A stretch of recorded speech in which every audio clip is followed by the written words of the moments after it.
सही जगह पर इस्तेमाल करेंगे तो ताकत है। लास्टली ये सब होगा कैसे, ये बताने के लिए मेरे पास एक छोटी सी कहानी है, वो शेयर करूंगा ताकि आपको पता चले कि ये कैसे है। चेयरमैन साहब का बताया कि एक फाइनेंशियल कंसल्टेंसी फर्म के ओनर हैं, फाइनेंशियल एक्सपीरियंस है, तो दुनिया में फाइनेंशियल फर्म्स मौजूद होती हैं जो लोगों को गाइड करती हैं। ऐसी एक फाइनेंशियल फर्म का वाकया है, मगर उसके सीईओ जहांजेब साहब नहीं थे। एक आदमी के माली हालात खराब थे, उसने सोचा कि मैं अपनी जिंदगी को बदलूं। बड़ी कोशिश की तो किसी मालियाती मुशीर से मशवरा करता हूं। उसने एक मालियाती मुशीर की फीस जमा करवाई, वक्त लिया, मुकर्ररा वक्त पर उसकी ऑफिस पहुंचा, दरवाजा खोला। उसका ख्याल था कि सामने एक प्यारी सी सेक्रेटरी बैठी होगी, वो पूछेगी, फिर मुझे हाथ पकड़ के सीईओ के कमरे में ले जाएगी, वो मुझे गाइड करेगा। मगर जैसे उसने दरवाजा खोला तो सामने दो दरवाजे थे, दो दरवाजे। एक दरवाजे पर लिखा हुआ था अपना काम करने वाले, बिजनेस करने वाले, दूसरे पर लिखा था जॉब करने वाले। वो आदमी जो जॉब करता था उसने जॉब वाला दरवाजा खोला। आगे फिर दो दरवाजे, एक दरवाजे पर लिखा हुआ महाना 10 लाख या ज्यादा कमाने वाले, एक पर लिखा हुआ था 1 मिलियन से कम कमाने वाले। वो 1 मिलियन से कम कमाता था, उसने वो वाला दरवाजा खोला। आगे पहुंचा तो फिर दो दरवाजे, एक दरवाजे पर लिखा हुआ महाना कम से कम 3 लाख रुपया बचाकर इन्वेस्ट करने वाले, और दूसरे पर लिखा हुआ था बचत और इन्वेस्टमेंट ना करने वाले। उससे इन्वेस्टमेंट नहीं होती थी, बचत नहीं होती थी। उसने वो दरवाजा खोला तो वापस सड़क पर था।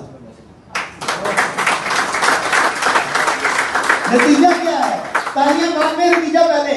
नतीजा, अगर आप मुख्तलिफ जिंदगी जीना चाहते हैं तो मुख्तलिफ दरवाजे खोलना शुरू करें। अल हयात आपको मुख्तलिफ दरवाजे फराहम करती है।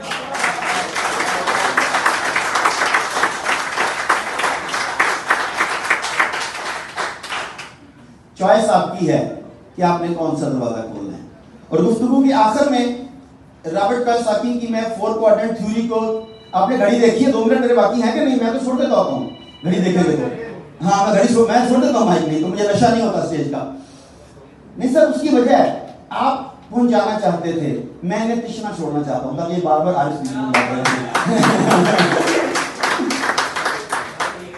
रॉबर्ट कियोसाकी दुनिया का सबसे बड़ा फाइनेंशियल ट्रेनर है, फाइनेंशियल कंसल्टेंट है।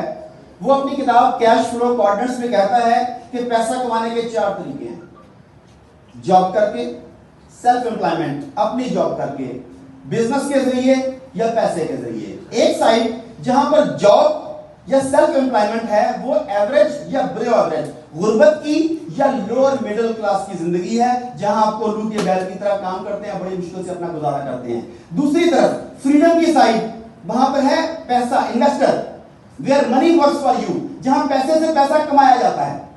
अल हयात आपको वो क्वाड्रेंट फराहम करता है जहां पैसे से पैसा कमाया जा सकता है। वो पैसा जो तकियों में रखा हुआ है, बैंक में रखा हुआ है, बोरियों में भर के रखा हुआ है, उसकी वैल्यू कम हो रही है। अल हयात आपको पैसे से पैसा कमाना सिखाता है।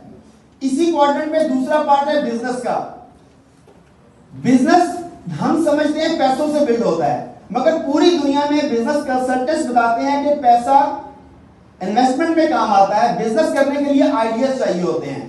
और बिजनेस में क्या चाहिए? बिजनेस की क्वालिटी है कि लोग आपके लिए काम करें। अगर आपके पास पैसा है और आप चाहते हैं कि पैसा आपके लिए काम करे, अल हयात इज द राइट प्लेटफॉर्म। और अगर आपके पास पैसा नहीं है और आप बगैर पैसे के बिजनेस एम्पायर बिल्ड करना चाहते हैं, बिजनेसमैन बनना चाहते हैं, उसके लिए आपको लोगों का नेट बनाना पड़ेगा। पूरी दुनिया के माहिरीन कहते हैं कि वो बिजनेस जिसमें 500 लोग एक्टिवली काम कर रहे हो, वो बिजनेस कभी फ्लॉप नहीं होता। तो इधर जितने भी लीडर्स बैठे हैं अपनी अपनी टीमों का जायजा ले लें। अगर आपकी टीम में सिर्फ 500 इंडिपेंडेंट एक्टिव लीडर्स मौजूद हैं तो आपको और आपके बिजनेस को ग्रो करने से, आगे बढ़ने से कोई नहीं रोक सकता। Thank you very much. अस्सलाम वालेकुम।